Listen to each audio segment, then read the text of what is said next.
Bismillahirrahmanirrahim. Perkenankan kami berbagi. Sunnah di hari Jumat. Hari Jumat adalah hari yang mulia di sisi Allah. Karena itu, selayaknya kaum muslimin juga memuliakannya. Untuk bisa memuliakan hari Jumat, kita harus memahami sunnah Nabi SAW terkait hari Jumat.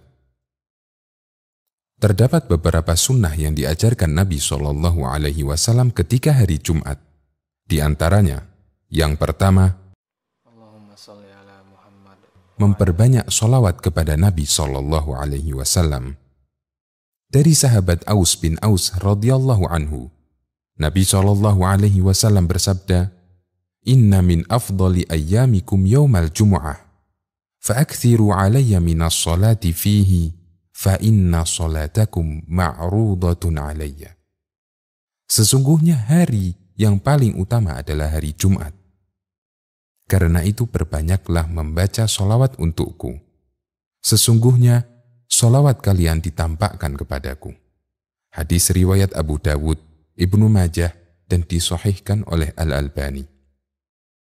Di antara bacaan sholawat yang diajarkan dalam Islam adalah sholawat yang disebutkan dalam hadis dari Ka'ab bin Ujrah radhiyallahu anhu, bahwa para sahabat pernah bertanya, "Wahai Rasulullah, kami telah memahami tata cara memberi salam kepada Anda. Lalu bagaimana cara memberi sholawat kepada Anda?" Nabi SAW bersabda, "Ucapkanlah, Allahumma salli ala Muhammad wa ala ali Muhammad, kama sallaita ala ali Ibrahim, innaka hamidum majid. Allahumma barik ala Muhammad wa ala ali Muhammad, kama barakta ala ali Ibrahim, innaka hamidum majid." Hadis riwayat Bukhari dan Muslim. Sholawat ini disebut dengan sholawat Ibrahimiyah. Sholawat ini merupakan sholawat terbaik karena langsung diajarkan sendiri oleh Nabi SAW kepada para sahabat. Sunnah berikutnya, membaca surat Al-Kahfi. Dari Abu Sa'id Al-Khudri, Nabi SAW bersabda, "Inna man qara'a surat Al-Kahfi yawmal jumu'ati, adha'a lahu minan nuri ma bainal jumu'atain." Barang siapa membaca surat Al-Kahfi pada hari Jumat, maka ia akan disinari oleh cahaya di antara dua Jumat. Hadis riwayat Hakim. Membaca surat Al-Kahfi bisa dilakukan di malam Jumat atau siang hari Jumat. Sunnah berikutnya, memperbanyak doa di hari Jumat. Dari Abu Hurairah, Rasulullah SAW membicarakan mengenai hari Jumat, lalu ia bersabda, "Fihi sa'atun la yuwaqifuha 'abdun muslimun wa huwa qa'imun yusalli, yas'alullaha ta'ala syai'an illa a'tahu iyahu." Di dalamnya terdapat waktu jika seorang muslim berdoa ketika itu, pasti diberikan apa yang ia minta. Lalu beliau mengisyaratkan dengan jarinya yang menunjukkan betapa waktu mustajab itu hanya sebentar. Hadis riwayat Bukhari dan Muslim. Dalam hadis ini, Nabi SAW menjelaskan ada satu waktu singkat yang mustajab untuk berdoa. Ulama berbeda pendapat kapankah waktu yang mustajab itu. Pendapat yang paling kuat, waktu mustajab itu adalah setelah asar hingga maghrib. Sebagaimana yang ditunjukkan dalam hadis dari Jabir bin Abdillah radhiyallahu anhuma, bahwa Rasulullah SAW bersabda, "Yaumul jumu'ati 12 sa'ah, la yujadu muslimun yas'alullaha azza wa jalla syai'an illa atahu Allahu azza wa jalla, faltamisuha akhir sa'atin ba'dal asri." Dalam 12 jam, hari Jumat ada satu waktu jika seorang muslim meminta sesuatu kepada Allah Azza wa Jalla pasti akan dikabulkan. Carilah waktu itu di waktu setelah asar.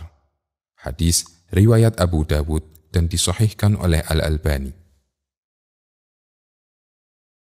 Di samping sunnah di atas, Rasulullah Shallallahu Alaihi Wasallam juga mengajarkan berbagai sunnah terkait sholat Jumat. Di antaranya, yang pertama, mandi di hari Jumat. Sebagian ulama berpendapat mandi Jumat bagi orang yang hendak Jumatan, hukumnya wajib. Berdasarkan sabda Nabi Shallallahu Alaihi Wasallam, "Idza jaa ahadukumul jumu'ata falyaghtasil." Apabila kalian menghadiri Jumatan, hendaknya dia mandi. Hadis riwayat Bukhari. Sunnah berikutnya, gosok gigi. Nabi Shallallahu Alaihi Wasallam sangat memperhatikan kebersihan mulut ketika beribadah. Terlebih lagi ketika Jumatan. Beliau bersabda, "Al-ghuslu yaumal jumu'ati wajibun ala kulli muhtalimin was-siwak." Mandi hari Jumat, hukumnya wajib bagi orang yang sudah baligh dan bersiwak. Hadis riwayat An-Nasa'i dan disahihkan oleh Al-Albani. Sunnah berikutnya, menggunakan minyak wangi. Nabi Shallallahu Alaihi Wasallam menekankan hal ini melalui sabdanya, "Wa massa min tibin in kana indahu." Hendaknya memakai minyak wangi jika dia punya. Hadis riwayat Abu Dawud dan dihasankan oleh Al-Albani. Sunnah berikutnya, bersegera berangkat menuju masjid. Dianjurkan agar sepagi mungkin berangkat menuju masjid. Juga dianjurkan agar berjalan kaki dan tidak berkendaraan. Adab ini disebutkan dalam hadis dari sahabat Aus bin Aus. Nabi Shallallahu Alaihi Wasallam bersabda, "Man ightasala yaumal jumu'ati wa ghasala wa ghada wabtakara wa masya wa lam yarkab." Siapa yang mandi Jumat, keramas, datang pagi-pagi, jalan kaki, dan tidak berkendaraan. Hadis riwayat An-Nasa'i, Abu Dawud, dan disahihkan oleh Al-Albani. Sesampainya di masjid, hendaknya mengambil posisi terdepan yang bisa dijangkau. Beliau bersabda, "Wa ghada ilal masjidi, thumma jalasa qariban minal imam." Dia berangkat pagi-pagi menuju masjid dan duduk di dekat imam. Hadis riwayat Ahmad. Hati-hati, jangan sampai melangkai pundak dua orang yang duduk berdampingan atau melewati orang yang sholat, karena semua ini dilarang keras oleh Nabi Shallallahu Alaihi Wasallam. Selama menunggu imam, kita dianjurkan memperbanyak sholat sunnah 2 rakaat, hingga imam datang. Sebagaimana dinyatakan dalam hadis sebelumnya, lalu dia mengerjakan sholat semampunya sebelum imam datang. Hadis riwayat Bukhari. Mereka disebut sebagai hamba-hamba Allah, artinya mereka menyempurnakan penghambaan diri. Selama imam berkhutbah, makmum dilarang melakukan beberapa hal.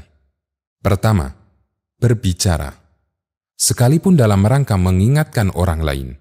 Nabi bersabda, "Idza qulta li sahibika yaumal jumu'ati ansit wal imamu yakhtubu faqad laghauta."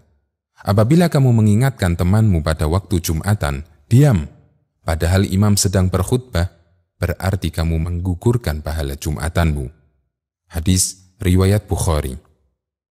Kedua, bermain kerikil, tasbih, HP, dan semacamnya. Nabi bersabda, "Wa man massal hasa faqad lagha." Siapa yang bermain kerikil berarti telah menggugurkan pahala Jumatannya. Hadis riwayat Muslim, Abu Dawud, dan yang lainnya. Ketiga, duduk memeluk lutut atau ihtiba. Sahabat Mu'ad bin Anas menceritakan, "Anna Nabiyya sallallahu alaihi wasallam naha 'anil hibwati yaumal jum'ati wal imamu yakhtubu." Bahwa Nabi sallallahu alaihi wasallam melarang melakukan ihtiba atau duduk memeluk lutut ketika imam sedang khutbah Jumat. Hadis riwayat Ahmad, Abu Dawud, dan dihasankan oleh Syu'aib al-Arnaud.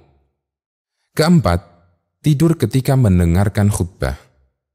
Muhammad bin Sirin, ulama tabi'in menceritakan, "Kanu yakrahuna an-nauma wal imamu yakhtubu wa yaquluna fihi qawlan syadida."